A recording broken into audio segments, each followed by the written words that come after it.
Here in the Mojave, our rain typically comes in two seasons. The first being our winter rains.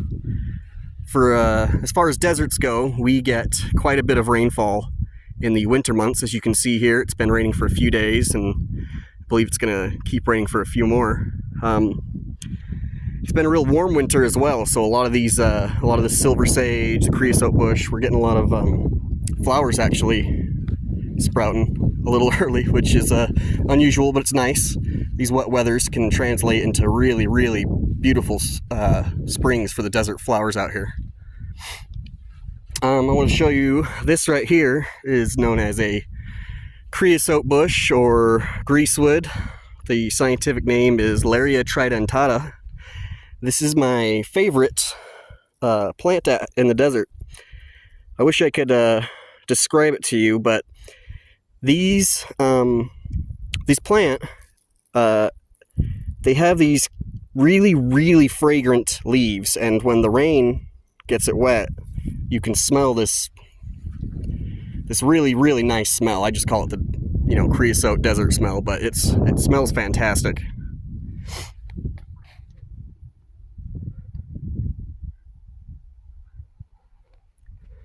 So as you can see,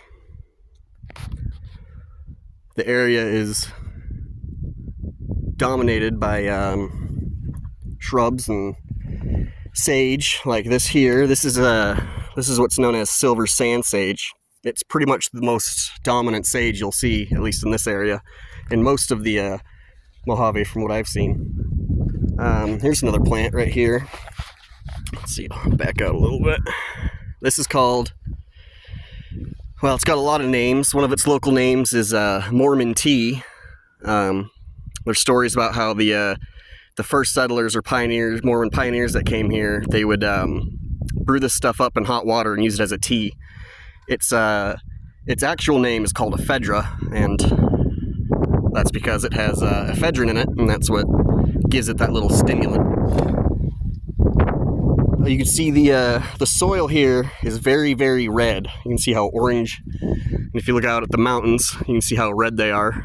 That's because there's a very high iron content in the dirt here, and as iron oxidizes and rusts, it gets that kind of reddish color, and that's what's responsible for the coloration out here.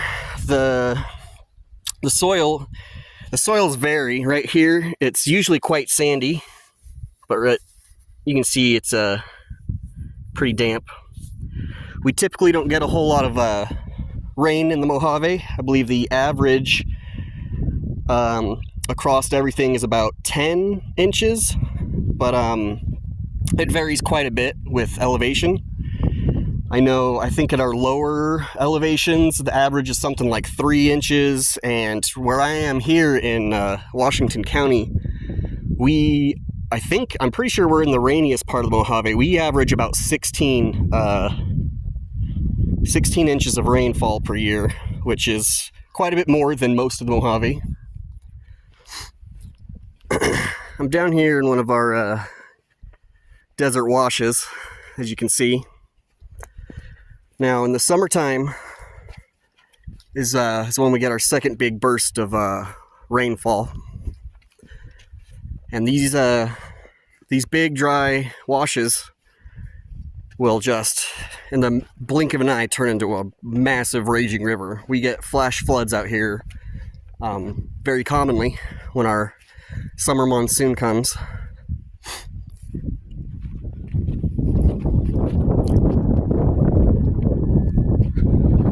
Got a nice desert willow over here. More beautiful sand sage. And some yucca baccata. Or possibly Yucca utahensis, but I'm pretty sure this is the Yucca baccata.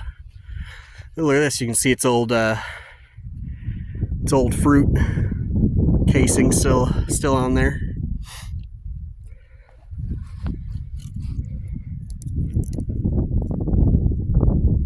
Beetles absolutely love these things. Over here, we got a great big skunk bush, I believe. Ooh, and it's got some just really Really pretty lichen growing all over its bark. Look at that. That's pretty. I hope my camera can see that. Now watch out for the skunk bush. You can see it's got pretty serrated leaves, and they are stiff and prickly. Yeah. Ooh, here we have a nice, very large, very healthy looking Mojave prickly pear. Wow. Usually they don't look this lively. They're usually kind of droopy and look like they're dying most of the time. This is a very good looking Mojave prickly pear. These things are useful in a variety of ways. Obviously, they're coated in all these big long spines, so they don't get the pads themselves don't get eaten or preyed upon by anything out here. However, these things will grow big, beautiful yellow and pink flowers that tons of pollinators visit. We have lots of local specialized bee species that use the flowers. We've got our hawk moths, which are a very big, very important Mojave Desert pollinator. They'll utilize the flowers on these, and then also these things, as the name implies, will grow big prickly pears, and the prickly pears do get eaten. Here's something pretty cool I want to show you. So if you look right underneath this sand silver sage here, you'll see this mound of like black, almost moldy, mossy looking stuff. You can see there's some green up here. One thing about the Mojave, or a cool tidbit, is that it has this what's called cryptobiotic soil crust. And this is a combination of, I believe, fungi and cyanobacteria. They live in a sort of symbiotic relationship to build these like nice, pretty fragile, very slow growing crusts across the desert sand here. This stuff is great for the desert. It helps hold the sand, in place so it doesn't get displaced. It helps with erosion. It helps with temperature regulation. It's very good for the ecosystem. We find that wherever it's destroyed due to, social trails, OHVs, off-road vehicles, things of that nature, wherever they destroy it, the ecosystem greatly suffers and diminishes. So this is very important, very cool stuff.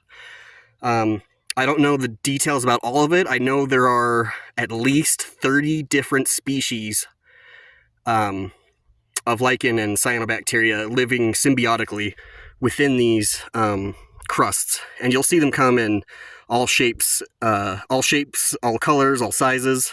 You'll get crazy textures, you'll get bright pinks, whites, you'll get corally looking stuff. It's really cool.